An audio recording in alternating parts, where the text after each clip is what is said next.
जो सबसे पहले स्टडी किया वो ये कि जो ब्लैक बॉडी रेडिएशंस हैं उनके कुछ एक्सपेरिमेंट्स करके देखे, उनके कुछ ऑब्जर्वेशंस देखे और उनको हमने क्लासिकल मैकेनिक्स से समझाने की कोशिश की और हमने पाया वहां पे कि क्लासिकल मैकेनिक्स एक successful explanation black body radiations का नहीं दे पाता।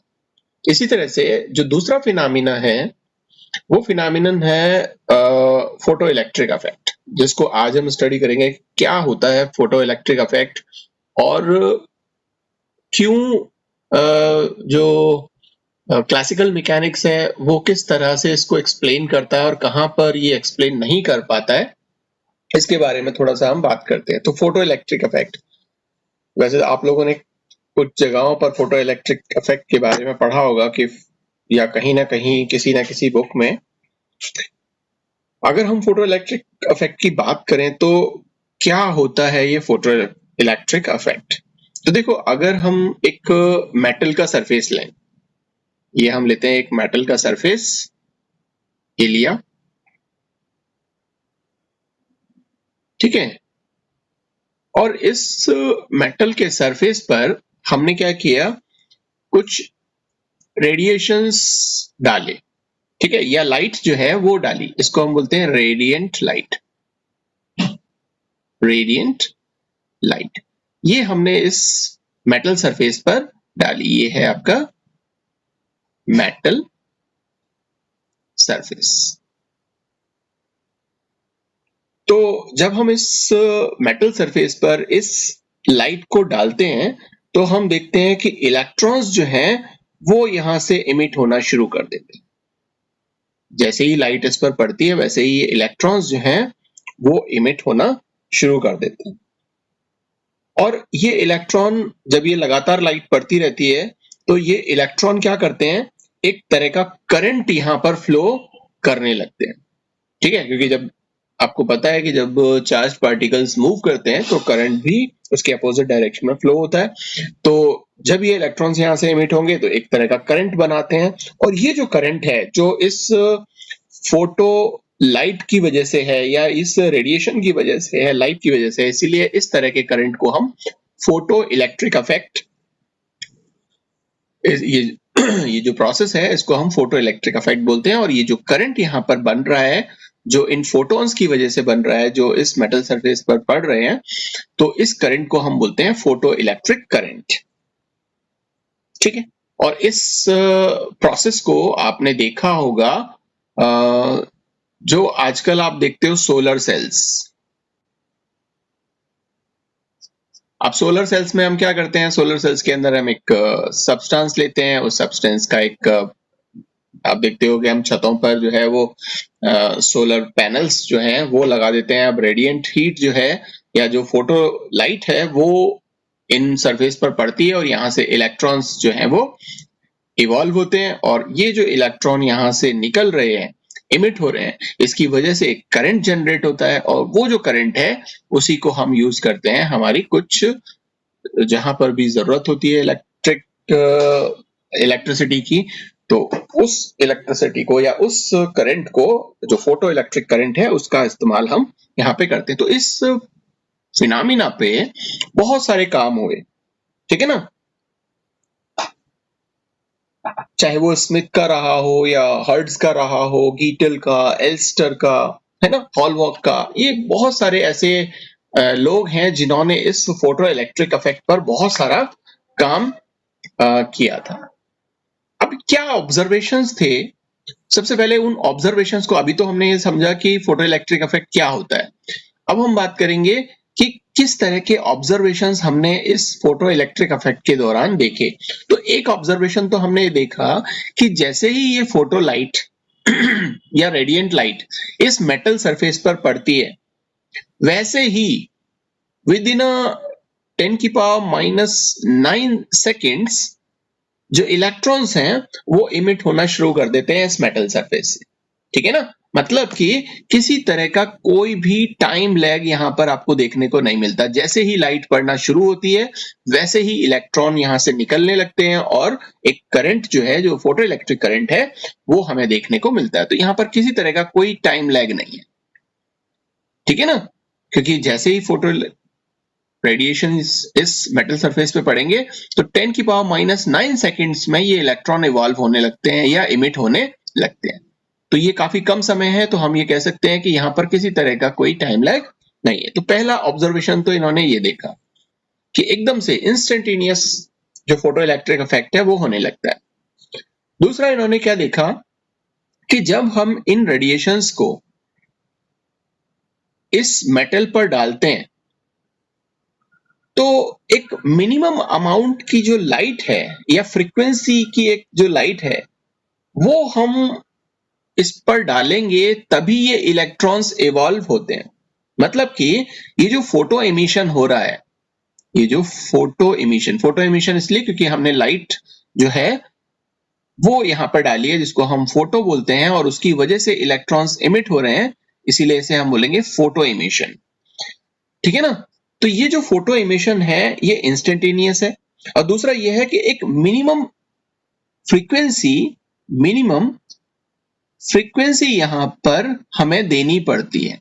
अगर हम ये ऐसा माने कि ये वाली जो लाइट है ये ऐसी है जो मिनिमम फ्रीक्वेंसी नहीं रखती, तो यहां पर इलेक्ट्रॉन्स जो है वो इवॉल्व नहीं होंगे, नो इलेक्ट्रॉन्स इमिटेड। लेकिन अगर ये वाली जो लाइट है, ये जो रेडिएशन है, लाइट रेडिएशन, ये इतनी फ्रीक्वेंसी रखता है कि जब इस मेटल सरफेस पर हम इसको डालेंगे तो इलेक्ट्रॉन क्या होने लग जाए, इमिट होने लग जाए। तो वो मिनिमम फ्रीक्वेंसी जिस फ्रीक्वेंसी पर इलेक्ट्रॉन्स इमिट होना शुरू हो जाते हैं उसको हम बोलते हैं थ्रेशहोल्ड फ्रीक्वेंसी। तो इन्होंने पाया कि हर तरह की फ्रीक्वेंसी मेटल सरफेस पर डालने पर इलेक्ट्रॉन इवॉल्व नहीं होते, बल्कि एक मिनिमम अमाउंट ऑफ फ्रीक्वेंसी हमें उसको देनी पड़ती है जिसे हम थ्रेशहोल्ड फ्रीक्वेंसी बोलते हैं, ताकि इलेक्ट्रॉन वहां से निकलना शुरू करें। तीसरा जो ऑब्जर्वेशन था वो ऑब्जर्वेशन क्या था कि जब हम इस मेटल सरफेस पर इलेक्ट्रॉन निकालने के लिए इस रेडिएशंस को डालते हैं तो ये देखते हैं कि जो फोटो इलेक्ट्रॉन्स हैं जो इमिट हो रहे हैं, ये जो फोटो इलेक्ट्रॉन्स हैं जो लाइट की वजह से इमिट हो रहे हैं, ये फोटो इलेक्ट्रॉन्स की जो काइनेटिक एनर्जी है वो फ्रीक्वेंसी के साथ बढ़ती है। मतलब अगर हम इसको ग्राफिकली देखें, ये हम ग्राफ देखें और यहां पर हम मान लेते हैं कि ये फोटोन की फ्रीक्वेंसी है और ये जो है ये काइनेटिक एनर्जी है, इसको बोल देते हैं काइनेटिक एनर्जी, ये इस तरह से। तो यहां हमें इस तरह का एक ग्राफ देखने को मिलता है, इस तरह का। अब ये ऐसी फ्रीक्वेंसी है जिसको हम न्यू नॉट बोल देते हैं। न्यू नॉट क्यों बोल रहे हैं, क्योंकि ये जो फ्रीक्वेंसी ऐसी है, इतनी फ्रीक्वेंसी है जब हम डालेंगे यहां से यहां तक तब इलेक्ट्रॉन इवॉल्व नहीं होता या इमिट नहीं होता। लेकिन जैसे ही इस पर्टिकुलर पोजीशन पर हमारी फ्रीक्वेंसी पहुंचेगी जिसको हम न्यू नॉट बोल रहे हैं, इस पर्टिकुलर फ्रीक्वेंसी पर इलेक्ट्रॉन क्या होने लगेंगे, इमिट होना शुरू कर जाएंगे। तो ये जो हमारी 0 से लेकर के और ये जो V नॉट तक की ये जो डिस्टेंस है, ये कहलाएगी क्या, ये कहलाएगी आपकी थ्रेशहोल्ड फ्रीक्वेंसी। ये थ्रेशहोल्ड फ्रीक्वेंसी जिसको आप न्यू नॉट से रिप्रेजेंट कर रहे हैं। ठीक है, और इसके बाद में जैसे जैसे फ्रीक्वेंसी बढ़ती जाएगी वैसे वैसे देखोगे कि आप काइनेटिक एनर्जी भी क्या होती जा रही है, बढ़ती जा रही है। मतलब जितनी ज्यादा फ्रीक्वेंसी की लाइट यहां पर पड़ेगी उतनी ही ज्यादा इलेक्ट्रॉन्स जो इमिट हो रहे हैं उनकी काइनेटिक एनर्जी होगी। तो एक ऑब्जर्वेशन हमने ये देखा। ठीक है, तो कुल मिलाकर के हमारे पास में अब तक 3 ऑब्जर्वेशन हो गए। पहला ऑब्जर्वेशन ये था कि यहाँ पर कोई टाइम लैग नहीं होता, जैसे ही हम लाइट वहां पड़ने लगती है इलेक्ट्रॉन्स इमिट होने लगते हैं। दूसरा ये कि एक मिनिमम अमाउंट की जो फ्रीक्वेंसी है वो फोटोन्स हमें डालने पड़ते हैं, अगर उस कम फ्रीक्वेंसी के फोटोन होते हैं तो इलेक्ट्रॉन्स इमिट नहीं होते, तो वो एक थ्रेशहोल्ड फ्रीक्वेंसी की हमें वहां पे नीड होती है। और तीसरा जो हमारा ऑब्जर्वेशन था वो ये था कि अगर हम फ्रीक्वेंसी की वैल्यू को इंक्रीज करते जाते हैं तो काइनेटिक एनर्जी की वैल्यू भी इंक्रीज होती जाती है, लेकिन एक पर्टिकुलर फ्रीक्वेंसी पर पहुंचने के बाद, जिसे हम थ्रेशहोल्ड फ्रीक्वेंसी बोलते हैं, क्योंकि इलेक्ट्रॉन्स तभी इमिट होंगे जब उसके पास में एक मिनिमम अमाउंट में फ्रीक्वेंसी होगी। ठीक है, और ये थर्ड ऑब्जर्वेशन था। इसके अलावा ये थर्ड ऑब्जर्वेशन हमारा, और इसके अलावा एक ऑब्जर्वेशन और देखा गया, वो क्या था कि अगर हम इंटेंसिटी इंक्रीज करें, आपको पता है इंटेंसिटी क्या होती है, जैसे अब लाइट रेडिएशंस अगर इस तरह से मूव कर रहे हैं इस तरह से, तो ये एक पर्टिकुलर, ये कोई एक सरफेस है और इस पर्टिकुलर जगह पर, ये पर्टिकुलर हमने एक पोर्शन ले लिया, इस पर्टिकुलर जगह पर जितने इलेक्ट्रॉन्स गिरेंगे एक सेकंड में, ठीक है ना, उसे हम उसकी क्या बोलेंगे, इंटेंसिटी बोलेंगे, ठीक है। सो ये ज्यादा इंटेंस हो गया ये वाला, ठीक है ना, ये ज्यादा इंटेंस हो गया, यहाँ ज्यादा जो है आकर के यहाँ बॉम्बार्ड होंगे, तो कम इंटेंसिटी और ज्यादा इंटेंसिटी, तो इस तरह से अगर इंक्रीज करते जाएं हम इंटेंसिटी को, तो जो नंबर ऑफ इलेक्ट्रॉन्स हैं वो इंक्रीज होते जाते हैं। मतलब ज्यादा इंटेंस फोटॉन्स अगर आप डालते हो तो क्या होता है, ज्यादा नंबर ऑफ इलेक्ट्रॉन्स इमिट होते हैं या निकलते हैं, बल्कि उसकी काइनेटिक एनर्जी पर किसी तरह का कोई चेंज नहीं आता। तो इसको अगर हम ग्राफ से समझ रहे हैं तो कुछ इस तरह का ग्राफ आता है, तो आपको और आसानी से समझ में आएगा। ये तो हो गई हमारे पास में फ्रीक्वेंसी, और ये हो गया हमारे पास में number of electrons, number of electrons, ये नंबर ऑफ इलेक्ट्रॉन्स, ठीक है।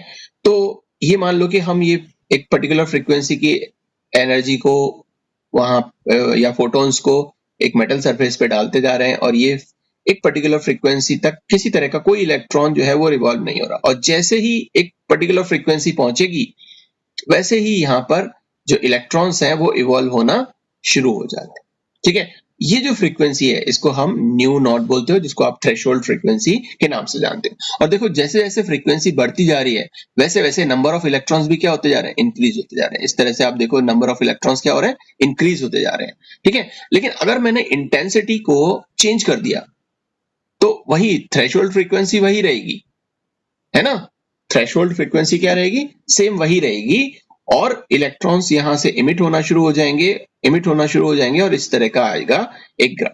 तो ये तो जो है वो है हमारे पास में लोअर इंटेंसिटी। ये ग्राफ तब आता है जब हमने लोअर इंटेंसिटी की जो लाइट है वो डाली, और ये तब आता है जब हमने हाई इंटेंसिटी की लाइट को जब मेटल सरफेस पर डाला। तो आप यहां पर देख रहे हो कि नंबर ऑफ इलेक्ट्रॉन्स, जब हाई इंटेंसिटी की लाइट डली है तो नंबर ऑफ इलेक्ट्रॉन्स जो हैं वो क्या हो गए, इंक्रीज हो गए। जब लोअर फ्रीक्वेंसी इंटेंसिटी की लाइट थी तो क्या थे, इलेक्ट्रॉन्स कम इमिट हो रहे थे, जबकि उनकी काइनेटिक एनर्जी पे कोई फर्क नहीं पड़ता। तो ये कुछ ऑब्जर्वेशंस हम लोगों ने देखे। अब क्लासिकल मैकेनिक्स ने इन चारों ऑब्जर्वेशंस को किस तरह से एक्सप्लेन किया और किस हद तक एक्सप्लेन किया उस बारे में हम बात करते हैं। तो मान लीजिए कि ये हमारे पास में एक इलेक्ट्रॉन, ये एक इलेक्ट्रॉन मान लीजिए, ठीक है, इसको हम बोलते हैं एक इलेक्ट्रॉन, ये एक इलेक्ट्रॉन, और यहां से एक रेडिएशन जो है वो आ रहा है, ये इस तरह से एक रेडिएशन जो है वो मूव करता हुआ आ रहा है और इस पर स्ट्राइक करेगा, इस पर स्ट्राइक करेगा, ठीक है। तो जब रेडिएशन एनर्जी इस इलेक्ट्रॉन पर आकर के गिरती है तो ये जो इलेक्ट्रॉन है ये इस एनर्जी को क्या कर लेगा, एब्जॉर्ब कर लेगा, एब्जॉर्ब, और तब तक एब्जॉर्ब करता रहेगा जब तक कि इस इलेक्ट्रॉन के पास इतनी एनर्जी ना हो जाए कि ये उस मेटल सरफेस से इमिट हो सके, ठीक है ना। ये हमारे पास में मेटल सरफेस है और हमने यहां पर रेडिएशंस इंपार्ट किए हैं, और ये यहां पर वो इलेक्ट्रॉन है जिसकी बात हम यहां पर ये जो कर रहे हैं, और ये जो इलेक्ट्रॉन है, ये इलेक्ट्रॉन ये तब तक एनर्जी को क्या करता रहेगा, लेता रहेगा, क्योंकि मान लीजिए कि ये एनर्जी कम फ्रीक्वेंसी की थी और इसने इमिट नहीं किया, तो ये क्या करेगा, धीरे धीरे लाइट इस पर पड़ती रहेगी, उस एनर्जी को ये एक्यूमुलेट करता रहेगा या स्टोर करता रहेगा, और जैसे ही वो एनर्जी स्टोर हो जाएगी इतनी कि इसको यहां से निकाल सके, इस इलेक्ट्रॉन को रिमूव कर सके, वैसे ही ये इलेक्ट्रॉन क्या कर लेता है, यहां से रिमूव हो जाता है। तो क्लासिकल मैकेनिक्स ये कहता है क्या, कि फोटोन इस पर गिरता है, एनर्जी एब्जॉर्ब होती है और तब तक एब्जॉर्ब होती जाती है जब तक कि इसको जो थ्रेशोल्ड फ्रीक्वेंसी या थ्रेशोल्ड एनर्जी जब तक उसके पास इकट्ठी नहीं हो जाती तब तक वो एनर्जी को एब्जॉर्ब करता रहेगा। इसका मतलब क्या हुआ? इसका मतलब ये हुआ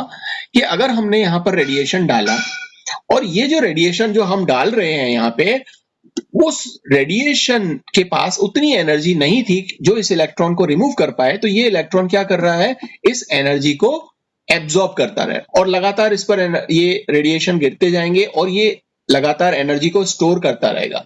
और जब इसके पास में ज्यादा एनर्जी हो जाएगी एक थ्रेशोल्ड एनर्जी के बराबर, तब ये इलेक्ट्रॉन यहां से रिमूव होकर के इस तरह से बाहर निकल जाएगा। इसका मतलब यहां पर जो एनर्जी को स्टोर करने में जो टाइम लगा, उसकी वजह से आप यहां पर देखोगे कि जो हमने कहा था कि नो टाइम लैग, कोई टाइम लैग वहां पर नहीं है, ये जो चीज थी वो हमने इस क्लासिकल मैकेनिक्स के थ्रू देखा कि वो उसको एक्सप्लेन नहीं कर पा रही। मतलब यहां पर टाइम लैग है। जैसे ही हम उस पर लाइट डाल रहे हैं वैसे ही इलेक्ट्रॉन्स रिमूव नहीं हो रहे, बल्कि वो एनर्जी को स्टोर कर रहे हैं। स्टोर करने में कुछ समय जा रहा है और जब उसके पास में एक परफेक्ट एनर्जी हो जाएगी तब उस इलेक्ट्रॉन को वो वहां से इमिट करेगा या निकालेगा। तो यहां पर टाइम लैग है। तो क्लासिकल मैकेनिक्स बोलता है कि साहब टाइम लैग है, जबकि ऑब्जर्वेशंस जो हैं, जो हमारे एक्सपेरिमेंट्स थे, वो क्या कहते हैं? वो कहते हैं कि वहां पर टाइम लैग नहीं है। जैसे ही आप उस पर लाइट डालोगे और इलेक्ट्रॉन रिमूव हो जाते हैं। और क्लासिकल मैकेनिक्स क्या कहता है कि वहां पर टाइम लैग प्रेजेंट है। तो ये दोनों कॉन्ट्राडिक्टरी एक्सप्लेन वो बातें हैं कि थियरी बोल रही है कि टाइम लैग होना चाहिए, जबकि एक्सपेरिमेंट बोल रहे हैं वहां पर टाइम लैग नहीं होना चाहिए। पहली चीज। दूसरी चीज, इन्होंने कहा कि जैसे जैसे रेडिएशन इस पर डलते हैं तो रेडिएशंस क्या है कि कॉन्टिन्यूसली एब्जॉर्ब होते रहते हैं। जैसे मैंने अभी आपको बताया कि रेडिएशंस यहाँ पे ये हम डाल रहे हैं रेडिएशंस को, और रेडिएशंस कॉन्टिन्यूसली क्या होते जाएंगे? एब्जॉर्ब होते जाएंगे। ठीक है ना? और अगर हम हाई एनर्जी का इंसिडेंट डालें, एक मान लीजिए कि ये एक रेडिएशन था, ये तो था हाई एनर्जी का, हाई एनर्जी, और ये जो था वो लो एनर्जी, ये लो एनर्जी। तो अगर आप हाई एनर्जी का डालते हो तो बहुत जल्दी इलेक्ट्रॉन्स इमिट होंगे, जो फास्टर इलेक्ट्रॉन एमिशन होगा। और अगर आपने लो एनर्जी की रेडिएशंस को डाला है तो वो क्या होगा? वो स्लोअर होगा। क्यों? क्योंकि वो स्लोअर इसलिए क्योंकि वो एनर्जी उतनी पास उसके पास में है नहीं, और वो धीरे धीरे धीरे धीरे एक्यूमुलेट करेगा उस एनर्जी को या स्टोर करेगा। उसके बाद में जो इलेक्ट्रॉन्स हैं वो यहां पर क्या होंगे? एमिशन होगा। ठीक है? तो रेडिएशंस कॉन्टिन्यूसली एब्जॉर्ब होते रहते हैं और इलेक्ट्रॉन्स जब हायर एनर्जी की फोटॉन्स उस पर डलते हैं तो वो बहुत जल्दी इमिट हो जाते हैं, और लोअर फ्रीक्वेंसी या लोअर एनर्जी का जब लाइट वहां पर पड़ता है तो वो स्लोअर रेट से इमिट होते हैं। ठीक है ना? क्लियर? जबकि जो हमारा ऑब्जर्वेशन है वो अलग है। तीसरे इन्होंने चीज क्या कही जो क्लासिकल मैकेनिक्स ने, कि अगर हम लो इंटेंसिटी की बात करें, ठीक है ना, मान लीजिए कि यहां पर ये इलेक्ट्रॉन है और ये लो इंटेंस बैंड से इस तरह से यहां पर वो फोटॉन्स आ रहे हैं और इससे टकरा रहे हैं, मतलब लो एम्पलीट्यूड है, लो एम्पलीट्यूड। लो एम्पलीट्यूड को आप बोल सकते हो लो इंटेंसिटी। ठीक है ना? तो जो इलेक्ट्रॉन निकलेंगे इससे, उसकी जो काइनेटिक एनर्जी होगी वो भी क्या होगी? लो काइनेटिक एनर्जी वाले इलेक्ट्रॉन्स यहां से इमिट होंगे, लो काइनेटिक एनर्जी। लेकिन अगर हमारे पास में ये इलेक्ट्रॉन है और हमने क्या किया? हाई इंटेंसिटी की लाइट को यहां पर इंपार्ट किया है। हाई इंटेंसिटी देखो, इसका एम्पलीट्यूड ज्यादा है। एम्पलीट्यूड आप समझते हो, ये इसका ये जो क्रेस्ट है इसकी ऊंचाई ज्यादा है, यहां पर जो क्रेस्ट है उसकी ऊंचाई कम है, तो इसका मतलब ये लो इंटेंसिटी रखता है और ये हाई इंटेंसिटी रखता है। तो जब आप कह सकते हो कि मोर एम्पलीट्यूड हो आपके पास में, मोर एम्पलीट्यूड या फिर हाई इंटेंसिटी, तो जो इलेक्ट्रॉन्स निकलेंगे वो कैसे निकलेंगे? वो निकलेंगे हाई काइनेटिक एनर्जी के, हाई काइनेटिक एनर्जी। जबकि हमने यहां पर ऊपर पढ़ा था क्या कि इंटेंसिटी का काइनेटिक एनर्जी से कोई लेना देना नहीं है।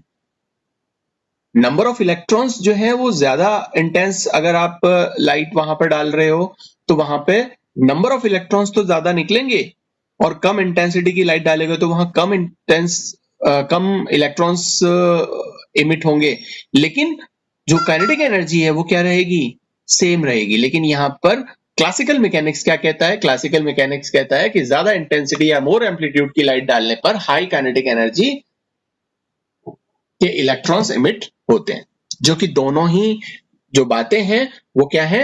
एक दूसरे के अपोजिट है। तो इस तरह से जो चीजें हमने यहां पर देखी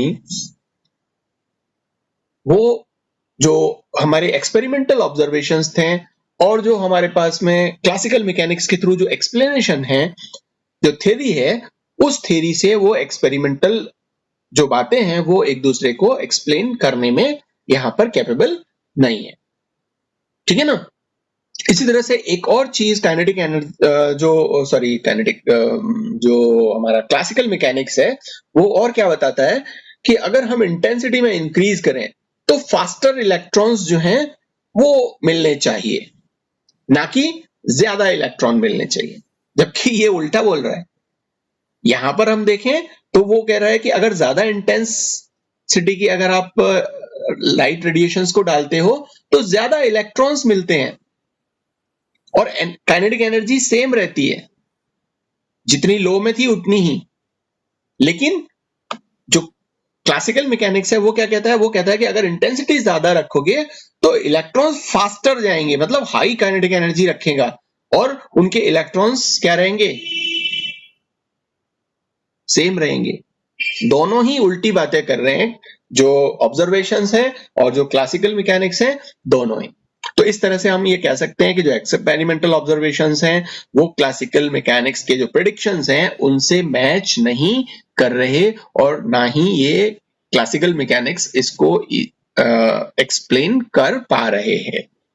ठीक है? तो जो फोटो इलेक्ट्रिक इफेक्ट है उसको क्लासिकल मैकेनिक्स एक्सप्लेन नहीं कर पाता, उसकी क्योंकि जो एक्चुअली में दिख रहा है, जो एक्सपेरिमेंटली हमें दिख रहा है, उसको एक्सप्लेन करनी चाहिए थियोरेटिकली हम पहले उसको एक्सप्लेन करना चाहिए, लेकिन वो ऐसा हो नहीं रहा। तो इसका सक्सेसफुल जो एक एक्सप्लेनेशन है फोटो इलेक्ट्रिक इफेक्ट का, वो एल्बर्ट आइंस्टाइन ने 1905 में दिया था। उसको हम बाद में डिस्कस करेंगे कि किस तरह से उन्होंने प्लांक की जो थ्योरी है, क्वांटम थ्योरी, उस क्वांटम थ्योरी को यूज करते हुए और एक्सप्लेन किया फोटो इलेक्ट्रिक इफेक्ट को। जिस तरह से हमने ब्लैक बॉडी रेडिएशंस में पढ़ा कि ब्लैक बॉडी रेडिएशन के ऑब्जर्वेशंस और जो क्लासिकल मैकेनिक्स जो वहां समझाने की कोशिश कर रहा था कि वो लोअर और हायर जो वेवलेंथ थी उस पर वो मैच नहीं कर रहे थे, इसी तरह से यहां पर भी फोटो इलेक्ट्रिक इफेक्ट को हम क्लासिकल मैकेनिक्स से नहीं समझा पा रहे।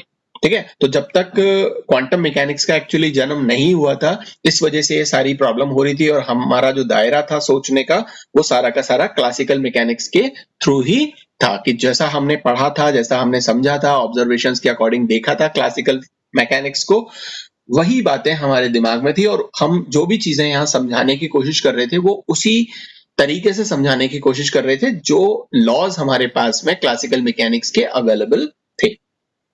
ओके, सो नाउ अब हम एक और चैलेंज देखेंगे या एक और फिनोमिना देखेंगे जिस फिनोमिना को हम क्लासिकल मैकेनिक्स से नहीं समझा सकते, और वो जो फिनोमिना है वो है anomalous heat capacity of solid. Anomalous heat capacity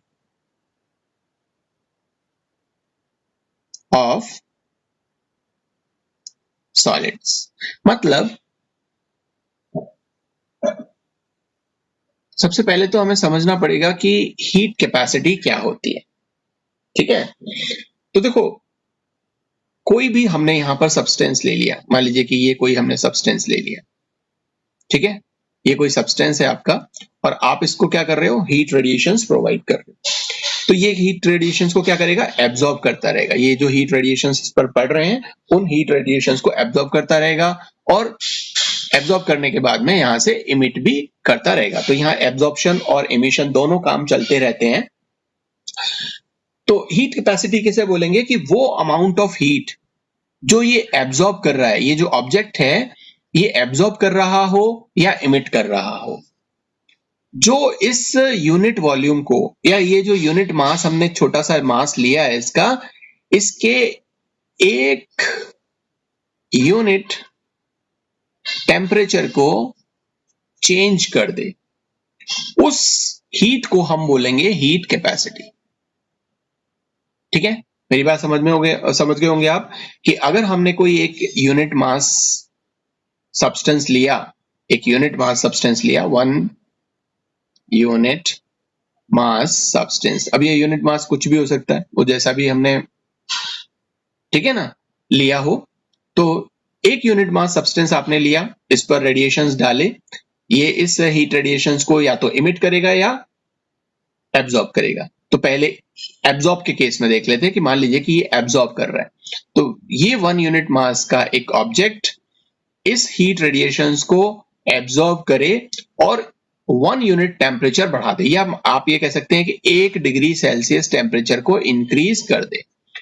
तो किसी भी सब्सटेंस का, या आप ऐसा 1 यूनिट मास को हम मान लो 1 मोल, तो हमने 1 मोल सब्सटेंस लिया, उस पर हमने हीट डाली, वो हीट एब्जॉर्ब हुई और शुरू में मान लो कि उसका टेम्परेचर था 25 डिग्री सेल्सियस 1 मोल का, और हमने उसके ऊपर हीट प्रोवाइड किया और वो टेम्परेचर जो है वो 1 डिग्री से बढ़ करके अब कितना हो गया, 26 डिग्री सेल्सियस हो गया। तो ये जो 1 डिग्री टेम्परेचर बढ़ा है, ठीक है ना, ये जो 1 डिग्री टेम्परेचर बढ़ा है, इस टेम्परेचर को 1 डिग्री टेम्परेचर को 1 मोल सब्सटेंस के बढ़ाने में जितनी एनर्जी काम आई है या जितनी हीट एब्जॉर्ब हुई है, उसको हम क्या बोलेंगे, उसको हम हीट कैपेसिटी बोलेंगे। ठीक है, और अगर आप एमिशन की बात करें तो एब्जॉर्प्शन की बात है, अगर आप एमिशन की बात करते हो तो वो होगा कि ये पहले मान लीजिए कि 26 डिग्री सेल्सियस टेम्परेचर है और ये हीट रेडिएशंस को क्या कर रहा है, इमिट कर रहा है। तो यहां पर क्या हुआ, यहां पर अब टेम्परेचर क्या होने लगेगा, घटने लगेगा। तो इस 26 डिग्री सेल्सियस से 25 डिग्री सेल्सियस टेम्परेचर आ जाए तो कितनी हीट इसने इवॉल्व की या कितनी हीट इसने निकाली, उसको हम हीट कैपेसिटी बोलेंगे। लेकिन उसका मास वही रहना चाहिए, 1 मोल। पता चला कि आपने मास कुछ और ले लिया, वो यूनिट मास होना चाहिए और टेम्परेचर भी हमको वो यूनिट टेम्परेचर में ही देखना है कि 1 डिग्री सेल्सियस बढ़ाने के लिए 1 मोल सब्सटेंस का जितनी भी हीट है क्या होगी, आवश्यक होगी या नेसेसरी होगी या एब्जॉर्ब होगी, उसको हम हीट कैपेसिटी बोलेंगे। और क्योंकि हम ये सॉलिड की देख रहे हैं इसलिए हम बोल देंगे कि वो हीट कैपेसिटी ऑफ सॉलिड है। और एनोमेलस जो बिहेवियर है उस पर अभी हम बात आते हैं थोड़ी देर में। और एक और तरह की हीट कैपेसिटी आप पढ़ते हो जिसको हम बोलते हैं, जो इसमें काम भी आएगी, जिसे हम बोलते हैं स्पेसिफिक हीट कैपेसिटी। अब ये स्पेसिफिक हीट कैपेसिटी क्या है? स्पेसिफिक हीट कैपेसिटी है कि वो हीट एब्जॉर्ब हो या इमिट हो जो एक यूनिट मास के सब्सटेंस का 1 यूनिट टेम्परेचर बढ़ाने में काम आ रही है। ठीक है ना, तो ये जो बात मैंने अभी यहां पर आपको बताई थी, एक्चुअली ये हीट स्पेसिफिक हीट कैपेसिटी थी, जहां पर हमने मास को भी क्या किया था, मास को भी हमने यहां पर कंसीडर किया था। तो अगर आप सिर्फ इतना देखें, ये मास को छोड़ दें और कहें कि उतनी हीट जो 1 डिग्री टेम्परेचर को बढ़ाने के लिए जरूरी है, उसको हम बोलेंगे हीट कैपेसिटी। लेकिन अगर वो हीट 1 मोल सब्सटेंस के मास को बढ़ाने के लिए जरूरी है तो वो क्या हो जाएगी, स्पेसिफिक हीट कैपेसिटी हो जाएगी। वो स्पेसिफिक क्यों हो गई, क्योंकि अब हमने क्या किया, उस सब्सटेंस का एक पर्टिकुलर अमाउंट तय कर दिया है।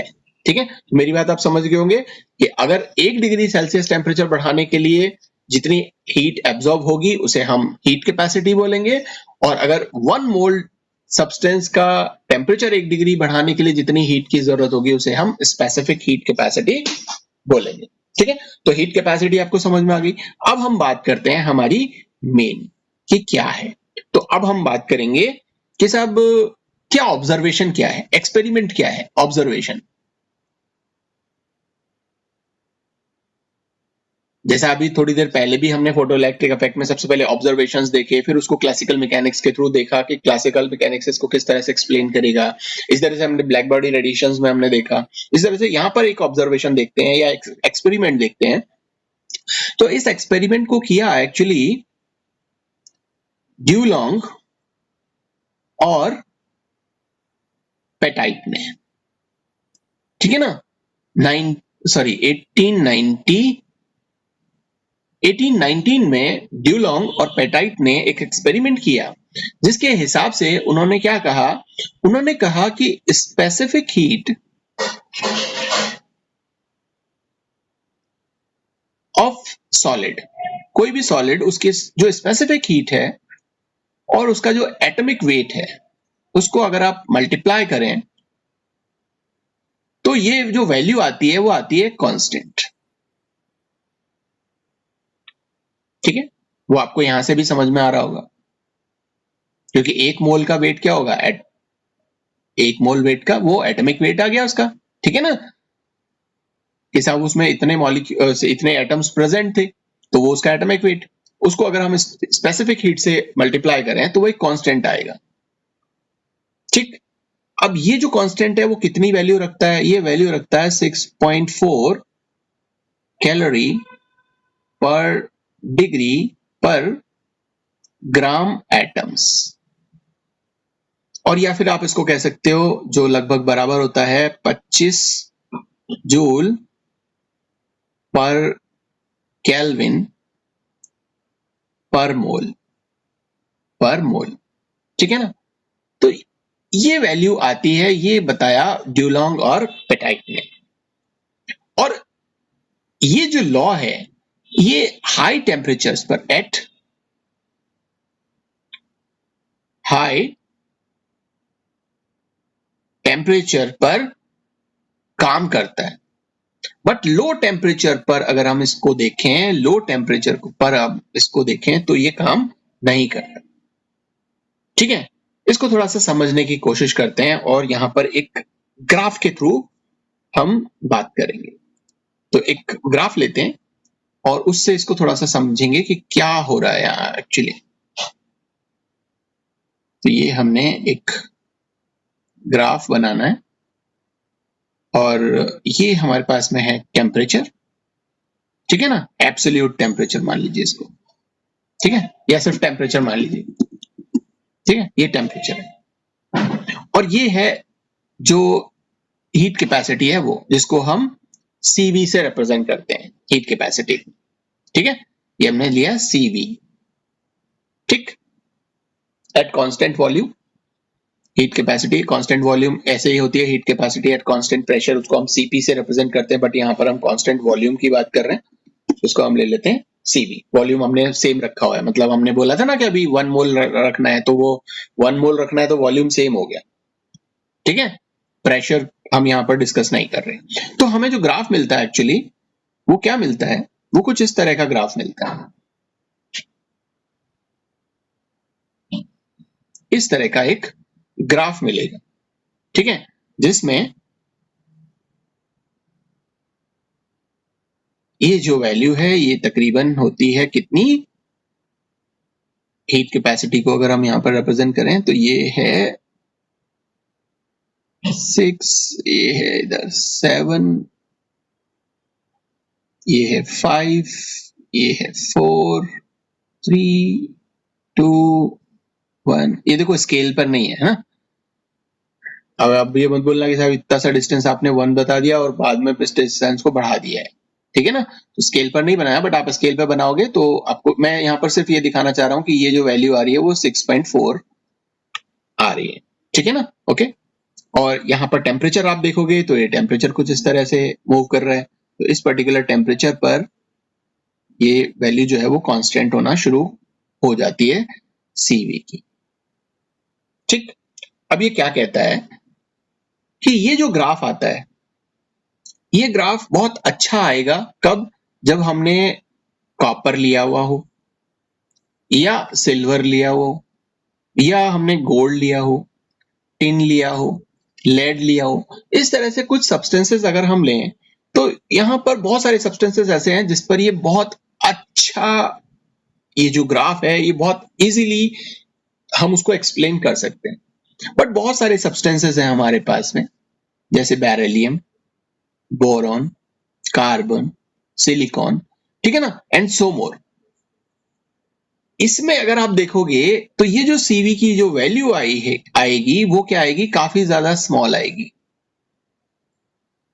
बहुत ही ज्यादा स्मॉल आएगी। या फिर इसको इस तरह से भी समझ सकते हो कि देखो यहां पे ये जो ग्राफ है, इस पर्टिकुलर पॉइंट पर आप देखते हो कि जैसे जैसे आप टेम्परेचर को डिक्रीज कर रहे हो, इधर टेम्परेचर जो है वो डिक्रीज हो रहा है, यूं जब हम जा रहे हैं लेफ्ट साइड में तो टेम्परेचर क्या हो रहा है, डिक्रीज हो रहा है। तो इस तरह से जब हम टेम्परेचर डिक्रीज कर रहे हैं तो उस समय आप देखोगे कि जो स्पेसिफिक हीट है वो बहुत धीमे धीमे धीमे धीमे कम हो रही है। और इसको होना कैसा चाहिए था, कॉन्टिन्यूअस होना चाहिए था, मतलब लगातार हम टेम्परेचर कम करते रहते और धीरे धीरे धीरे धीरे धीरे कम आती। मतलब इस ग्राफ को कैसा आना चाहिए था, यूं धीरे धीरे आना चाहिए था, धीरे धीरे धीरे धीरे धीरे धीरे धीरे, बहुत स्लोली रेट से आना चाहिए। अभी तेज हो गया, मतलब ये भी काफी ज्यादा हो गया, बहुत स्लोली जो है वहां पे चेंजेस आने चाहिए थे। तो ये काफी लंबा वो बनेगा, एक स्टडी जो एक ग्राफ है वो आना चाहिए था इस तरह से, ये वहां जाकर के 0 पर पहुंचता, ये टेम्परेचर और ये आपका CV इस तरह का आना चाहिए, बहुत स्लो डिक्रीज होना चाहिए था। लेकिन हुआ क्या, हुआ ये कि एक पर्टिकुलर टेम्परेचर तक तो ये बहुत स्लोली डिक्रीज होता है और एक सर्टेन टेम्परेचर पहुंचने के बाद ये जो हीट कैपेसिटी की वैल्यू है ये एकदम से रैपिडली चेंज होती है। अब देखो ये बिल्कुल रैपिडली चेंज हो रही है, बहुत तेजी से चेंज हुई है, बहुत तेजी से डिक्रीज हुआ, ठीक है ना। लो टेम्परेचर पर आकर के ये बहुत तेजी से डिक्रीज हुआ और एब्सोल्यूट 0 पर पहुंच गया, ठीक है ना। एब्सोल्यूट 0 टेम्परेचर पर ये हीट कैपेसिटी भी क्या हो गई, 0 हो गई। तो इस तरह का जो चेंज है वो ड्यूलॉन्ग ने तो नहीं बताया। यहां ये जो ड्यूलॉन्ग ने जो बात कही उसने ये बात तो कही नहीं, लेकिन जब हमने ऑब्जर्वेशंस यहां पर देखे तो वो हमने देखे कि यहां पर एक सर्टेन अमाउंट पर तक अगर हम हीट इसको टेम्परेचर को कम करते जाते हैं तो हीट कैपेसिटी की वैल्यू स्लोली डिक्रीज होती जाती है और एक समय आने पर एकदम से डिक्रीज होती है। एक रैपिड चेंज जो है वो आपको यहां से लेकर के और यहां तक देखने को मिलता है, एक रैपिड चेंज। तो ये इस एक्सपेरिमेंट के अगेंस्ट था। तो इसलिए हम ये कह सकते हैं कि ये जो एक्सपेरिमेंट जो है या ये जो लॉ है ये प्योरली क्या है, ये प्योरली थियोरेटिकल सिग्निफिकेंस है, इसका प्रैक्टिकल सिग्निफिकेंस कोई नहीं है। हम थियोरेटिकली तो बात करेंगे लेकिन प्रैक्टिकली जब हम देखेंगे तो इस तरह से आती है। और ये जो स्टीप चेंज है, ये एकदम रैपिड चेंज है specific heat capacity of any substance, और वो भी कब, जब लोअर टेम्परेचर पर, ठीक है ना। इसी को हम क्या बोलते हैं, इसी को हम बोलते हैं anomalous heat capacity of solids. जो एनोलॉमस बिहेवियर है, एकदम से जो चेंज हुआ है, एक अजीब प्रकार का जो बिहेवियर है वो यहां पर हीट कैपेसिटी का, वो हमें यहां पे किसी भी सॉलिड का देखने को मिलता है। नाउ थोड़ी बात करते हैं कि क्लासिकल मैकेनिक्स क्या कहता है इस बारे में, ठीक है ना, या इसको किस तरह से समझा सकता है। हालांकि ये थोड़ा सा आज पूरा नहीं हो पाएगा लेकिन फिर भी हम बात करते हैं। तो देखो बोल्ट्जमान ने एक बात कही थी और उन्होंने एक बात क्या कही कि जो वैल्यू है किसी भी सॉलिड के हीट की, ठीक है ना, अगर उसको काइनेटिक थ्योरी के टर्म में देखें तो उन्होंने कहा था कि एक आइडियल सॉलिड, मान लीजिए कि ये एक सॉलिड है, ये आइडियल सॉलिड, ये एक सॉलिड का टुकड़ा मान लेते हैं, और ये आइडियल सॉलिड कब है, जब इसके जो एटम्स हैं, इसके ये जिससे भी बना हुआ है, अब ये एटम से बना होगा, जाहिर सी बात है, ठीक है ना, तो ये जो एटम्स हैं वो एक फिक्स पोजीशन पर रहते हैं, ठीक है। अब इसको इस तरह से भी आप समझ सकते हो कि ये हमारे पास में मान लीजिए कि एक क्यूबिकल शेप का एक सॉलिड है और इसका 1 2 3 4 5 ये सारे के सारे क्या हैं, एटम्स हैं जो इसके कॉर्नर्स पर है। और ये क्या है, ये एक दूसरे से एक फिक्स पोजीशन पर रहते हैं और इन हर एक एटम को इसने क्या बोला था, ऑसिलेटर। मैंने कहा ये सारे के सारे एटम्स एक ऑसिलेटर की तरह बिहेव करते हैं। ऑसिलेटर की तरह बिहेव क्यों करते हैं, क्योंकि ये एक जगह से दूसरी जगह जा नहीं सकते, लेकिन अपनी जगह पर रहते हुए क्या कर सकते हैं, वाइब्रेशन कर सकते हैं, कंपन कर सकते हैं, ऑसिलेट हो सकते हैं, एक सिंपल हार्मोनिक मोशन दिखा सकते हैं। वाइब्रेट हो रहा है अपनी जगह पर खड़ा खड़ा, क्या हो रहा है, वाइब्रेट हो रहा है या ऑसिलेट हो रहा है। जैसे आप वो घड़ी देखते हो जिसमें पेंडुलम होता है, ये पेंडुलम, ठीक है ना।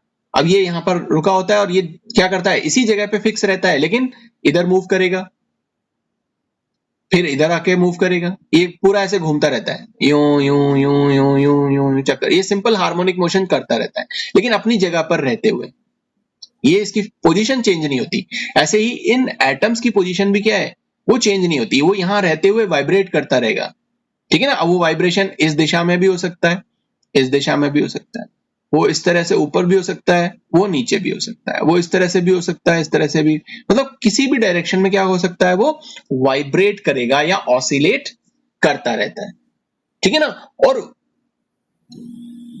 वही जो ऑसिलेटर हैं या वो जो एटम्स हैं, उनमें एक काइनेटिक एनर्जी इतनी होगी